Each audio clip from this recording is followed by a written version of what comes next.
Est-ce que vous sauriez si vous êtes en train d'être arnaqué en ce précis moment? Et pourquoi? Le temps des vacances s'approche et le temps des vacances signifie aussi temps d'arnaque par rapport aux locations de vacances.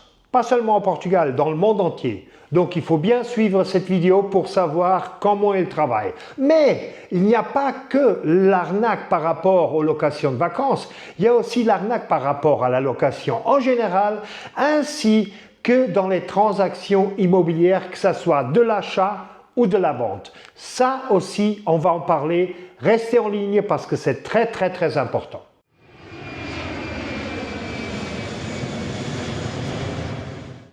Bonjour, c'est votre Tony du Portugal, aujourd'hui avec un sujet très important. Comment ces arnaqueurs ils font pour vous tirer les sous de la poche? En fait, ce qui se passe, c'est que sur l'Internet, et depuis qu'on a ces facilités, il y a énormément de portails qui font de la location saisonnière. Okay? Des plus ou moins sérieux, des plus ou moins élaborés, il y a un peu de tout. Mais il y a aussi les réseaux sociaux qui ont des groupes où ces locations sont annoncées et sont offertes. Comme il y a aussi des particuliers qui annoncent à travers leur propre site dans l'Internet pour louer leurs biens. Donc voilà, à quoi faut-il faire attention? Donc la première chose à faire et à voir, c'est que comment travaillent ces gens? Ces gens, normalement, ce qu'ils font, c'est simplement une copie. Donc, ils copient les photos d'un bien immobilier qui est évidemment superbe, peut-être devant la mer, peut-être pas, mais d'une manière ou d'une autre superbe, avec un prix qui n'est pas toujours un prix raisonnable, qui est un prix normal, mais souvent, ils tapent un petit peu dans des prix moins chers pour évidemment avoir plus de demandes, et ils publient cette annonce qui en réalité est d'une autre personne, ils publient ça dans les sites qui leur permettent de le faire. Ou alors, il y en a qui sont plus professionnels encore, qui ont leur propre site, qui ont donc des sites qu'ils élaborent juste pour ce propos, où il y a un ou plusieurs immeubles dans un ou plusieurs pays annoncés. D'accord? Donc, à la première vue, ça paraît un site tout à fait normal de location de vacances avec des offres en Grèce, au Portugal, en Espagne, en France, en Allemagne, ainsi.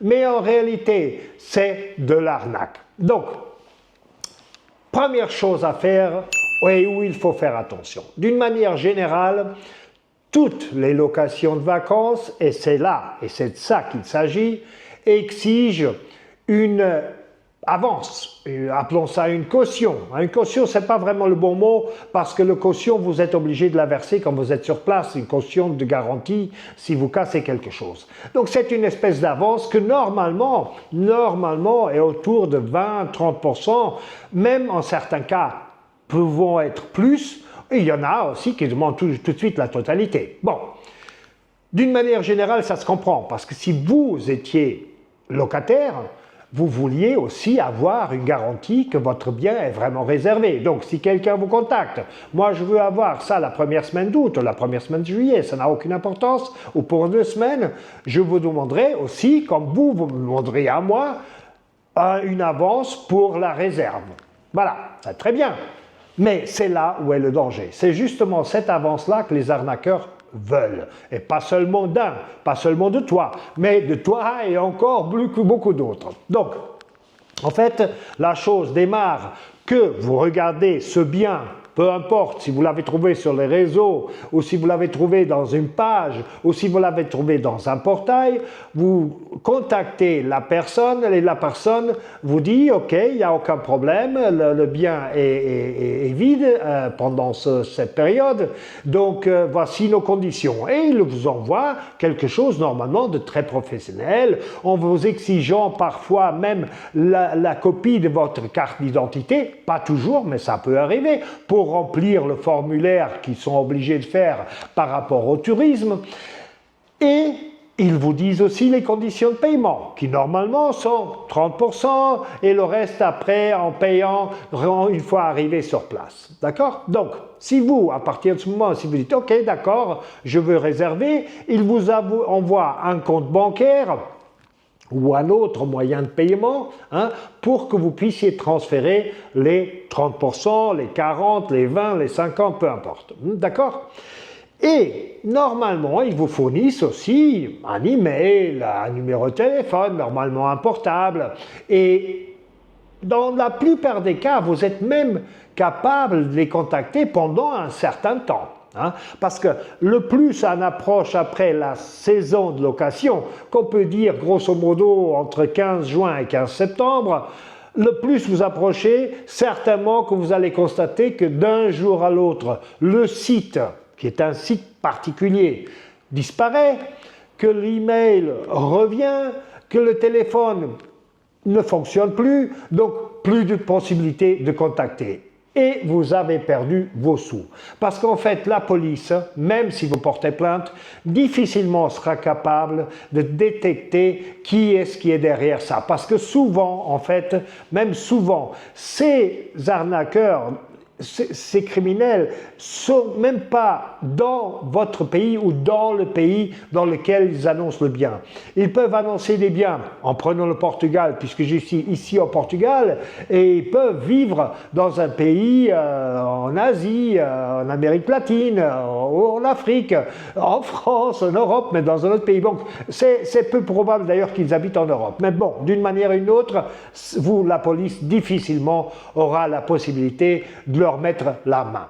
D'accord? Donc, en fait, si vous avez bien compris, il s'agit de cette caution, appelez ça de nouveau caution. Il s'agit de ça. Et il n'y a pas que vous, il y a vous et des centaines et des milliers de personnes que chaque année rentrent dans ce arnaque et perdent leurs sous. Mais ils ne perdent pas leurs sous seulement, ils perdent aussi leurs vacances. Et quand ils s'aperçoivent qu'ils ont été arnaqués, souvent il est même trop tard pour éventuellement voir une autre location parce que tout est déjà pris. Donc un double phénomène où on peut être vraiment une double déception. Donc voilà. Donc qu'est-ce qu'on peut ou qu'est-ce qu'il faut faire pour éviter cela? Donc premièrement, je dois dire qu'il y a certains sites, ce ne sont pas tous, ni ce sont beaucoup, qui ne payent les annonceurs, donc si moi j'annonce ma maison, qui ne les payent que quand les gens, donc la réserve, y sont et ont donné leur OK. Donc ce qui veut dire qu'en peu de mots, si moi je réserve un bien sur la Côte d'Azur, très bien, je paye mes 30, 40, 50%, peu importe, à ce portail immobilier, d'accord, ils retiennent l'argent, et une fois que j'arrive sur place pour passer mes vacances, au bout d'un jour, 24 heures, 48 heures plus tard, je reçois un message pour confirmer que tout est en ordre. Et c'est là que ces propriétaires vont recevoir leur argent, d'accord? Certaines fois, ces grands portails, je ne vais pas citer des noms, ces grands portails payent même seulement à la fin du mois. Donc ils rassemblent toutes les locations au cours d'un mois et ils payent à la fin du mois. Donc ici, vous êtes en pleine sécurité, au moins par rapport à vos sous, que vraiment, quand vous y arrivez, l'immeuble existe vraiment. D'ailleurs, les immeubles existent toujours parce que ce sont des copies d'autres annonçants. Donc il y a des vrais propriétaires et les faux propriétaires. Donc les immeubles, ils existent toujours. Mais au moins, vous savez que vous avez vraiment loué le bien au vrai propriétaire et que vous pouvez passer vos vacances en tranquillité. Où est-ce qu'il faut faire particulièrement attention? Donc, où il faut faire particulièrement attention, c'est dans les réseaux sociaux. Donc, vous avez des groupes, vous avez énormément de groupes avec des locations de vacances au Portugal, locations de vacances Algarve, locations de vacances Côte d'Argent, locations de vacances Lisbonne, Côte d'Azur, Grèce, blablabla. Donc, il y a énormément de groupes dans ces réseaux sociaux où les gens, donc les administrateurs de ces réseaux sociaux, n'ont pas la capacité de vérifier chaque personne qui rentre dans ce groupe et annonce leurs biens. Donc, très attention à ça. Écoutez, ce n'est pas toujours les bonnes affaires qui sont les meilleures affaires. Bien au contraire, souvent les bonnes affaires sont des très mauvaises affaires. Donc, il faut faire attention avec qui vous vous mettez. Il faut essayer de rassembler les garanties. Vous pouvez éventuellement, ce que vous pouvez faire, c'est la seule chose à faire, c'est de négocier éventuellement avec la personne que vous payerez seulement en rentrant dans le bien, ce que la plupart d'entre eux ne vont pas accepter. Une deuxième possibilité, c'est de prendre le bien que vous êtes en train de louer avant de faire quoi que ce soit et de vérifier les grands portails si ce bien est déjà annoncé dans ce grand portail et dans les mêmes conditions. Parce que si c'est le cas qu'il est annoncé dans des grands portails dans les mêmes conditions, c'est peut-être une certaine sécurité, malgré que ça ne soit pas encore ça. Mais souvent, vous allez constater que le même immeuble est annoncé dans d'autres portails et que les conditions ne sont pas les mêmes. Et souvent, même quand il y a le nom des propriétaires, ce ne sont pas les mêmes noms des propriétaires. Donc, écoutez, faites attention à ça, c'est très important. Comme je vous dis, ce n'est pas des dizaines, non, c'est des centaines et des milliers de personnes qui sont arnaquées, malheureusement, tous les ans avec ça. Donc, essayez d'aller sur le chemin sécurisé, peut-être à travers une agence de voyage, comme je vous ai dit, à travers les grands portails où vous devez vous rassurer vraiment qu'ils retiennent l'argent jusqu'au moment que vous arrivez sur place. D'accord ? Tout le reste, c'est de la fantaisie qui peut courir mal.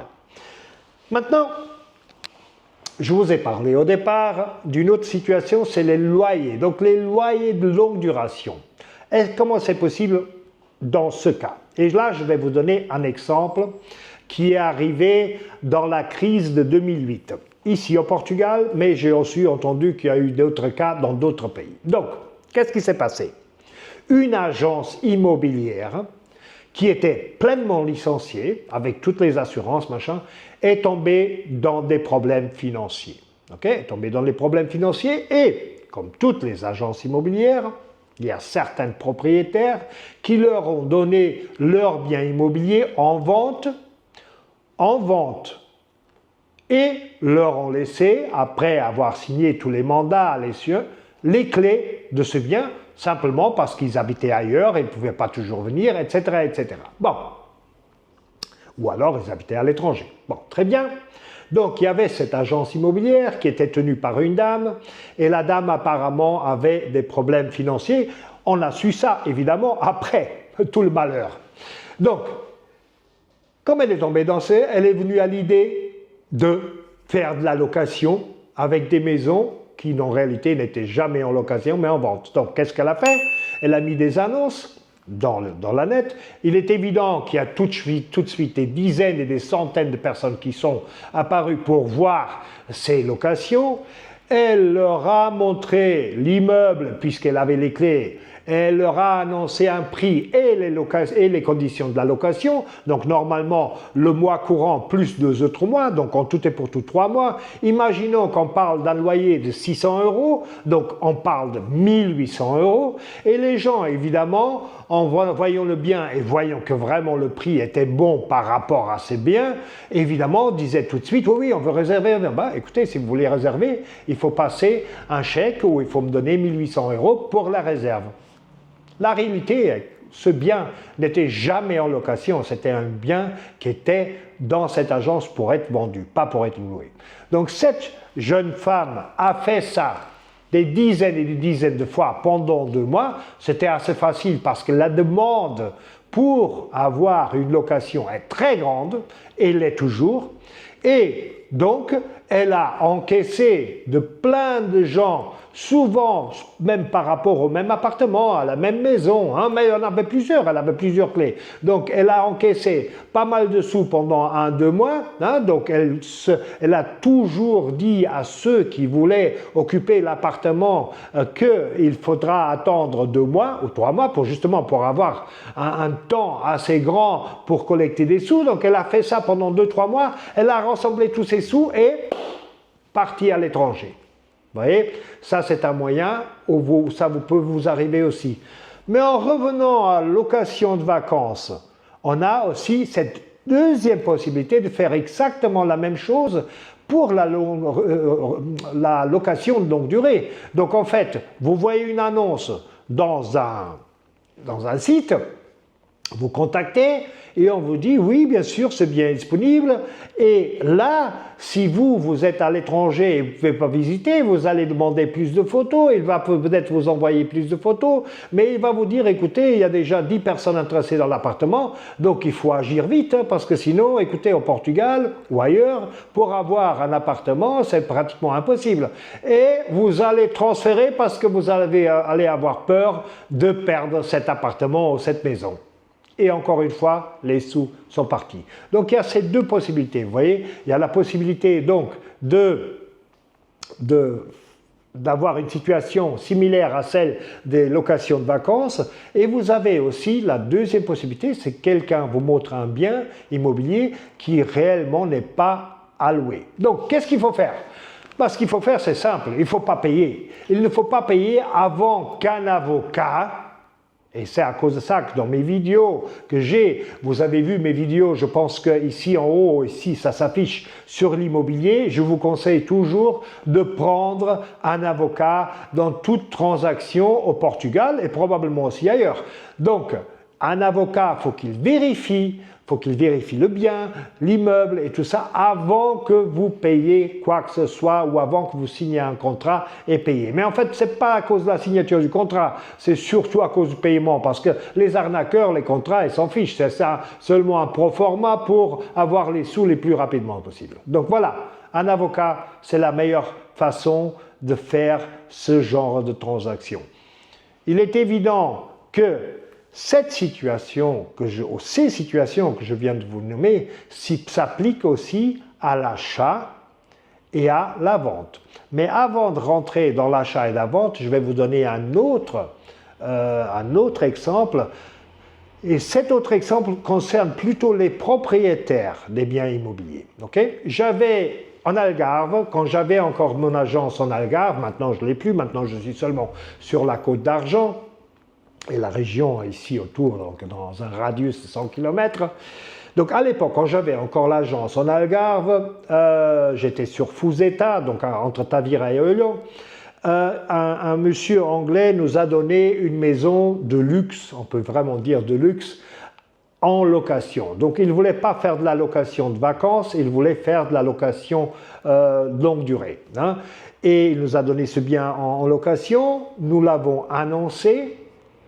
Et quelques jours après, j'ai reçu un email et par la suite aussi un coup de fil d'un monsieur qui, je ne sais plus si c'était Dubaï, enfin c'était dans ces pays-là, qui était très intéressé par cette maison de luxe et qui m'a dit tout de suite, écoutez, je veux la réserver, celle-ci c'est pour moi, je viendrai d'ici dans 1 mois et demi et 2 mois avec ma famille, donc je veux avoir cette maison parce que je veux aller vivre en Algarve. Bon, très bien. Jusque-là, très bien. Et donc, il continue et il me dit, écoutez, je vais vous envoyer tout de suite un chèque de réservation. C'est comment les conditions? Ce monsieur anglais, le propriétaire, m'avait exigé 6 mois de caution. 6. Hein? Donc, on parlait d'un montant quand même relativement haut, presque 20 000 euros. Donc, j'ai communiqué les conditions à ce client. Et je lui ai dit, écoutez, le propriétaire veut comme ça, et c'est comme ça que ça doit se faire, donc ça vous fait 20 000 euros en paiement d'avance, donc en caution. Ah oui, il n'y a aucun problème, écoutez, je vous envoie un chèque de suite. Bon, quand j'ai entendu le mot chèque, malgré qu'à l'époque au Portugal, les chèques étaient encore assez courants, mais venant d'un pays étranger, c'était quand même assez bizarre. Mais bon, d'accord. Et en réalité, 3 jours après, je recevais par DHL ou un autre service express une enveloppe avec un chèque sur ces 20 000 euros sur une banque étrangère quelconque. Bien. Je me suis dit, bon, peut-être qu'il y a quelque chose de louche ici. Hein. Donc, j'ai rien fait du tout avec ce chèque. J'ai attendu quelques jours. Et pour, je dirais pas ma grande surprise, mais comme je l'ai calculé, malgré que je ne connaissais pas le coût, mais je me disais qu'il y a un coût derrière ça, Quelques jours après, au bout plus ou moins une semaine, ça c'était pas une semaine, ce même monsieur me téléphone et me dit, écoutez Antonio, il y a eu un problème, ma mère est tombée malade, malheureusement nos plans par rapport au Portugal doivent changer, mais bon, on reviendra vers vous parce qu'on est très satisfait d'ici dans quelques mois quand ça sera surpassé, la santé de ma mère. En attendant, veuillez s'il vous plaît me transférer mon argent de retour. Et il est évident que je vous ai donné beaucoup de travail, donc vous pouvez rester avec 1 mois de caution. Hein?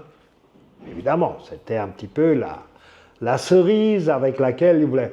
Et je lui ai dit, écoutez, je suis désolé, mais je vais d'abord me renseigner comment c'est, et après, je vous enverrai votre argent. Non, non, non, mais vous avez le chèque. Écoutez, restez, vous pouvez garder 1 mois de loyer et pour vos services, et écoutez, dans quelques mois, on fera affaire ensemble, je vous promets. Oui, oui, d'accord, ok, d'accord. Donc, où est le coût ici? Le coût est, quand vous recevez un chèque qui vient de l'étranger, peu importe où, même dans l'Europe, hein, pour l'instant, même dans l'Europe, si vous recevez un chèque, ce qui est tout à fait possible, d'un pays étranger, hein, donc ici au Portugal, je reçois un chèque de la France, ce chèque-là sera crédité sur votre compte bancaire, mais pas crédité de manière à ce que vous pouvez en disposer. Non, il sera simplement affixé comme existant, mais pas disponible. Ce qui veut dire que vous aurez votre argent disponible quand la banque, elle aussi, aura été disponibilisée de la banque étrangère. Et ça peut prendre entre 2 semaines et 6 semaines, dépendant du pays. Okay? Donc, pendant ces 2 semaines et 6 semaines, n'importe quoi peut arriver. Ce qui veut dire qu'au bout de 6 semaines, vous pouvez recevoir un message de votre banque disant « Écoutez, Antonio, le chèque que vous avez déposé il y a 6 semaines en arrière, il a été volé. C'est un chèque qui est volé. Ou c'est un chèque qui a été déclaré comme perdu. Ou c'est un chèque qui n'existait pas. C'est un faux chèque. » Vous voyez? Donc, le jeu, il est là. Il est entre le moment que vous encaissez le chèque, le moment que vous remboursez cette personne de l'argent que soi-disant elle vous a payé, mais elle ne vous a rien payé du tout parce que vous n'avez qu'un chèque à la banque, hein, c'est là où le jeu se fait. Hein. Donc, vous, dans mon cas, j'aurais remboursé à ce monsieur les 20 000 euros, ok? Parfait, très bien. Et en plus de ça, j'aurais pas seulement perdu les 20 000 euros, mais en plus j'aurais eu les frais bancaires parce qu'au bout de 4, 5, 6 semaines, la banque m'aurait dit « Écoutez, le chèque est volé, ou le chèque est faux. » Donc j'aurais eu après 100, 150 euros en plus dans mes comptes comme frais de ce chèque qui a été déposé, mais qui finalement n'était pas crédible. Hein, d'accord? Donc voilà, aussi une possibilité pour les propriétaires. Revenons achat et vente. Achat et vente. L'achat et vente, le système est un peu semblable. Donc, on va prendre l'achat. L'achat, la même chose, on peut vous présenter des biens, on peut les présenter physiquement aussi, des biens, parce que quelqu'un a les clés, quelqu'un de soi-disant confiance du propriétaire, qui peut-être l'était vraiment de confiance, mais finalement pas de confiance du tout, qui vous montre un immeuble, qui n'a jamais été en vente, ou qui peut-être est en vente, mais pas avec ce monsieur-là ou avec cette dame-là. Il est simplement en vente à travers une agence immobilière ou à travers les propriétaires éventuellement. Mais ce monsieur-là, il n'a rien à voir avec ce négoce. Donc ce monsieur-là, il va essayer de vous convaincre, d'accord, que lui, il a la signature des propriétaires, que c'est lui qui les représente et qu'on peut faire le compromis de vente avec lui et qu'il a un avocat qui prépare ça et il vous présente un compromis de vente où vous allez payer 10% d'acompte. Et tout est merveilleux, simplement le bien, il n'a jamais été à ce monsieur, ni non plus il n'avait aucun pouvoir de le vendre, ni non plus il n'avait aucun pouvoir de faire quoi que ce soit avec ce bien, mis à part éventuellement ouvrir les fenêtres pour aérer la maison. Vous voyez ce que je veux dire? Voilà, un des problèmes. Donc là, même si vous visitez physiquement cette maison, la même chose. Après, la deuxième possibilité, la même comme les locations de vacances. Donc, ça arrive assez souvent, par exemple, pendant Covid, c'est arrivé que les gens ne pouvaient pas se déplacer et voyaient un bien à travers l'Internet, ont contacté l'agence ou le propriétaire. Évidemment, avec les propriétaires, ça arrive plus souvent, les soi-disant propriétaires. Bon, ils contactent l'agence ou le propriétaire. Écoutez, est-ce qu'on peut faire un rendez-vous WhatsApp pour vous montrer la maison? Oui, bien sûr, ok. Et après, quelqu'un vous montre la maison par WhatsApp, la même situation que je viens d'expliquer, donc quelqu'un qui a les clés, qui a l'accès à la maison. Ça peut être même un employé d'une agence immobilière qui, normalement, ici au Portugal, sont des gens indépendants. Ça peut même être ça, quelqu'un qui a besoin d'argent et qui va en profiter d'une situation parce que simplement il a accès aux biens immobiliers. Vous voyez? Donc, ok. Donc, il va montrer ce bien à travers WhatsApp, il va lui montrer tout, machin, truc. Écoutez, là, il faut faire vite parce que la maison est à un prix tellement merveilleux. Et là, normalement, ils vendent les maisons à des prix en bas des pâquerettes. Donc, des prix qui sont très attrayants de manière à ce que les gens sont tout de suite dessus. On parle déjà de montants beaucoup plus imposants puisqu'il s'agit d'un achat d'un immobilier. Donc, ils mettent le prix à le prix de la maison très bas, de manière à ce qu'il y ait le maximum de possibilités, et pour qu'ils puissent après raisonner de la manière, écoutez, voyez le prix, j'ai encore 10 autres intéressés, donc il faut le réserver tout de suite, il faut envoyer tout de suite 10 000 euros, on fait un contrat de réserve, et on fait le compromis après, tout de suite 10 000 euros, et je vous donne le compte immédiatement par email, et certaines personnes le font. Ok? Voilà. La seule même chose existe aussi au contraire, donc par être arnaqué par rapport à quelqu'un qui vend son immeuble. Donc, quelqu'un qui soi-disant veut acheter et le vendeur va être arnaqué à travers cette personne. J'ai eu un cas, c'est un cas un peu spécial, hein, évidemment, puisqu'il s'agit d'un hôtel, mais j'ai eu un cas de quelqu'un, et c'est là où on voit que ces gens travaillent des fois avec des manières quand même assez incroyables. Donc, j'ai eu un client qui soi-disant était canadien, avec double nationalité hollandaise, et j'ai eu ce contact avec ce monsieur pendant quelques temps au téléphone. Je l'ai même moi-même appelé et il y avait une dame qui attendait le téléphone en identifiant l'entreprise que soi-disant était de ce monsieur. Okay? Donc il avait probablement loué un de ces services qui existent pour que quelqu'un prenne le téléphone. Hein, donc ça existe évidemment. Et j'ai marqué après rendez-vous, donc ce monsieur voulait acheter un hôtel en Algarve, hein, encore c'était il y a 10, 12 ans en arrière, ou 15 ans peut-être même. Et je l'ai pris à l'aéroport, hein, donc il m'est arrivé un monsieur tout à fait bien habillé, machin, pas très significatif, mais bien habillé, très sympathique. Je l'ai pris à l'aéroport.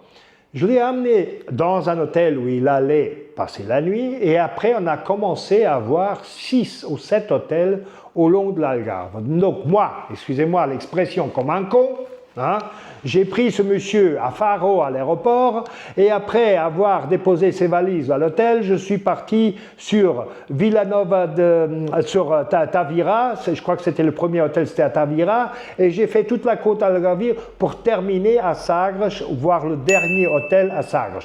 Tout ça pendant 2 jours. Et c'est justement le dernier hôtel sur lequel il s'est intéressé. Très bien. Et il me dit, écoute Antonio, on n'a pas besoin d'aller plus loin, c'est celui-là que je veux. Ok, d'accord. Donc, il a demandé, pendant qu'il était là, il a demandé si c'était possible de voir la comptabilité. Hein. Tout le monde était surpris parce que, bon, d'une manière tellement rapide, mais bon, les propriétaires, c'était 2 personnes, donc c'était une famille, étaient disposés à faire ça, donc on l'a enfermé dans un bureau avec la comptabilité et ce monsieur a passé presque toute la journée dans ce bureau à analyser la comptabilité. Bon, après, le lendemain, on est allé chez un avocat à Lagos, on a été chez un avocat à Lagos, qui avait déjà préparé un compromis de vente puisque le monsieur avait manifesté qu'il voulait acheter. Pour ne pas aller plus loin, ce monsieur a passé un chèque de 50 000 francs suisses sur une banque suisse, okay, pour une réserve immédiate. Mais il avait l'exigence d'être nommé administrateur dans cette société anonyme immédiatement. Et administrateur de la société anonyme unique.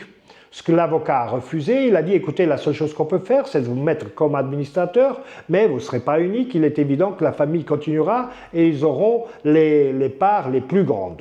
Et heureusement que l'avocat a fait, parce que la seule chose que ce monsieur voulait quand il s'est enfermé pendant ce bureau avec la comptabilité, c'est de constater les actifs de cette entreprise.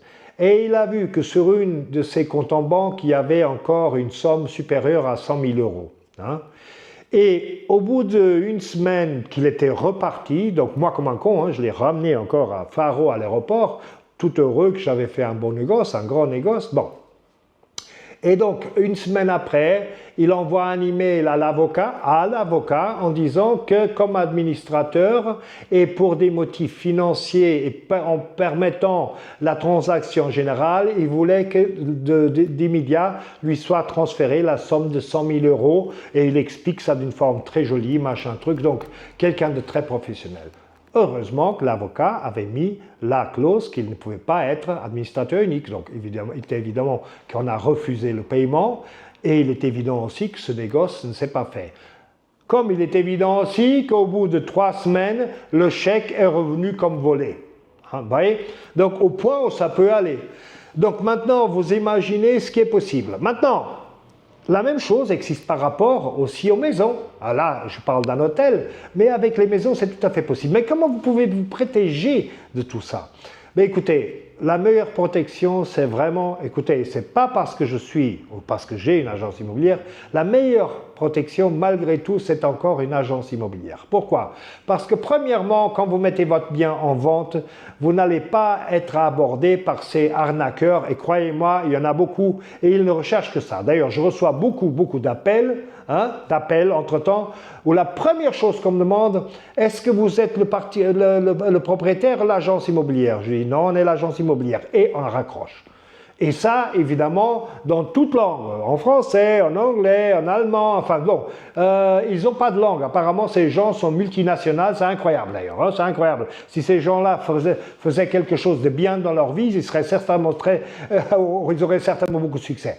Donc, la meilleure manière, c'est vraiment de passer à travers une agence immobilière. De passer directement à travers un propriétaire, je ne dis pas que ça ne fonctionne pas. D'accord? Mais c'est toujours beaucoup plus risqué. Et surtout, il faut mettre toujours un avocat. Il faut lui expliquer à l'avocat de quoi consiste cet achat. S'il y a une piscine, s'il y a un garage, s'il y a un annexe, pour qu'il puisse vérifier, parce que l'avocat ne connaît pas le bien, puisqu'il puisse vérifier si tout est légalisé. Déjà par rapport à ça, comme je vous ai expliqué aussi dans cette vidéo que vous verrez ici. Donc, ça, c'est la meilleure manière de vous protéger par rapport à ça. Toujours un avocat avant le notaire, avant de signer, avant de payer, avant de faire quoi que ce soit, un avocat qui vérifie les biens. Vous voyez ? J'espère que cette vidéo vous a aidé un petit peu. Il est évident qu'il y a beaucoup de possibilités. Je voulais vous lancer une alerte par rapport à ça. Donc, mettez-moi comme commentaire en bas si vous avez déjà eu des expériences comme ça. J'aimerais bien savoir, et je pense que les autres, la communauté qui va en train de voir cette vidéo et la communauté qui est en train de grandir voudraient aussi savoir. Mettez-moi, s'il vous plaît, votre ici, ok? Et abonnez-vous quelque part ici, où vous voyez mon visage. Je ne sais jamais si c'est gauche ou droite, mais bon, c'est ici quelque part. Abonnez-vous. Je lancerai la prochaine vidéo très prochainement. Merci, votre Tony au Portugal. Ciao, ciao.